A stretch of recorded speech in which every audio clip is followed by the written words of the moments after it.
Is it normal to feel just totally overwhelmed when you have a sick pet? I know that's how I'm feeling. And I'm now on week 4 of dealing with the things that are going on with my poor little dog. He's almost 16 and he had an infection on his cornea and we tried antibiotics, didn't heal it. Now we did a debridement. The first one didn't work. The second one made it better. That's true. So he's been improving, but I'm not improving. I think that's the problem. I think what I'm seeing is that I just could care less about anything else but making sure that my dog is okay. This is MC of Healthy by George. And loss, and that I think all of us go through some kind of a loss of our pets. And the transition of your pet is just not simple. And you don't know exactly what to do. I don't feel like my dog is sick enough to do anything about it right now, but definitely I feel like some of this may be the early stages of him declining. So let's talk about it. This is MC of Healthy by George. And I think anytime we see our pets declining or we see things in ourselves that are declining, how do we manage that? How do we stay engaged? How do we stay hopeful for every day that we have breath in our bodies? This is MC of Healthy by George. I come each week to talk about health and wellness so that we're the very best version of who we are well into our 80s and 90s. And I'd love to hear what you have done with pets that you have had to take to the vet and let go of and let them transition because I'm not doing very well. This is my very first pet. I've never had any pets before this that were mine. Either they were my family pet when I was a young girl, or they were a friend of mine pet, but I wasn't there when they were struggling.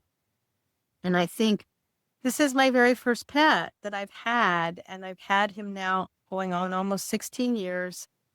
And frankly, I'm not dealing well with this. I'm not dealing well at all. Please tell me things that you did to manage when you were having struggles with your pet, because I'm really challenged by this. I'm feeling myself really not wanting to be interested in doing anything. And I have a long list of things I need to be doing, both personally, for work, for what I do here on this channel. And it's not simple. And since I've let go of sugar as well, which is some of my emotional eating comfort, I have to tell you, I'm pretty challenged right now. I'm pretty challenged. And made me really reflect on how can I help myself with coping? How can I help myself feel hopeful? How can I help myself with other tools versus my old reliable, which is eating sweets? And that's not a thing I want to depend on. I really, truly want to depend on behaviors.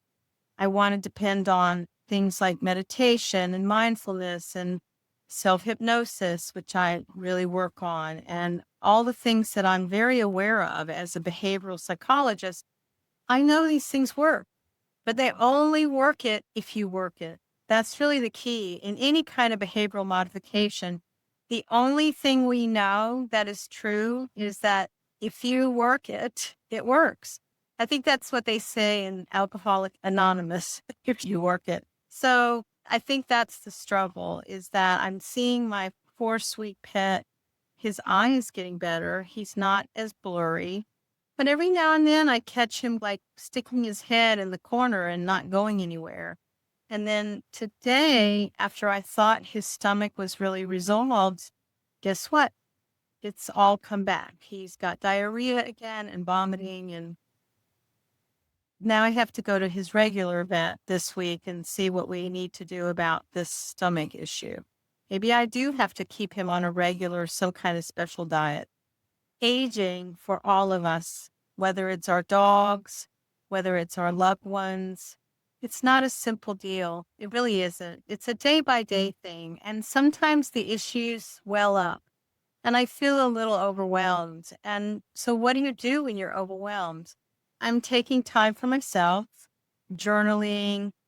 I wasn't able to sit outside because literally the weather here in New York with the air quality was heinous. It was so bad that I'm wearing a mask and glasses, my dark glasses, because it made my eyes burn. The air quality was so bad. And we only went out maybe just for a few minutes twice, 10 minutes twice, and that was enough. And even still, it made my eyes burn and water. It was just the pits. So I'm working towards doing several things, three things that I recommend. Do something that you feel is fun for you. Journaling is fun for me. Taking a time to watch a favorite movie or an old movie that I really love. Taking time to read The New Yorker, which I enjoy writing, taking time to write and read. And I think also too, I took time to dream. What would I like to be doing in the next 3 years? What would I like to see happen in the next 3 to 5 years? What would I like my day to be like as I look forward to perhaps considering retirement? Although the idea of retirement, again, I've talked about it here. I'd love to hear your thoughts on retirement. I'm not good about retirement, this idea of not doing things for money. I think I like the idea of not doing things for money and that money just shows up. That would be awesome. But I really do like the idea of doing something every day that is productive and I feel engaged in. And in science, you really do feel that way. Although I am contemplating really stepping back into the improvisational music because I really do love doing it. So it may be time for me to go to some open mics. I enjoy that a lot. So I guess it's fun. What do we do for fun? That helps us a lot when we're dealing with a lot of overwhelm. Reaching out to friends and family to let them know and share and get someone to listen, just to listen. Sometimes that is so reassuring.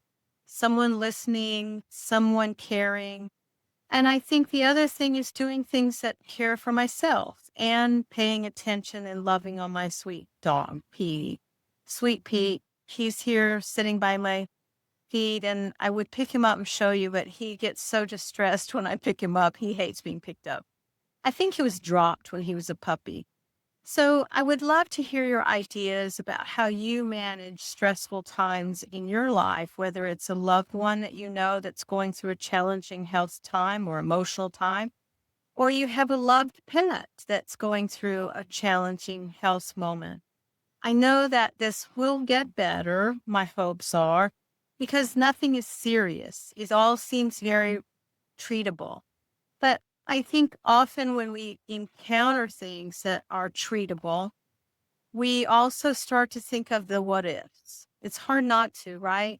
We start thinking, what if this? What if that? What would I do? What? And someone did make a suggestion, which I'm going to think about, was maybe I reach out to there's a wonderful shelter that has dogs that you can adopt that are a little older.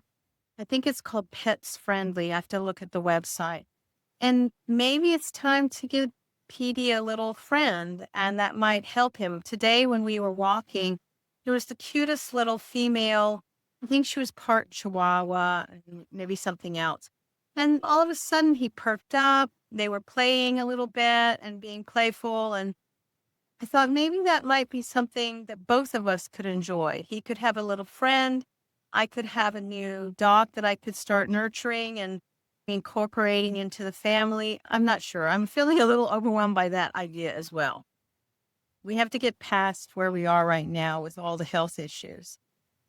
The truth is, I took off 4 days from working at my office, but I'm behind. I need to get back engaged and get working on things that are deadlines. They're deadlines, and I need to put them into the system so that they can get reviewed and approved. And I also need to get my virtual reality tool. I did a whole thing for my scientific endeavor for the software I'm developing for treating chronic pain. And it was a great suggestion, but time is of the essence.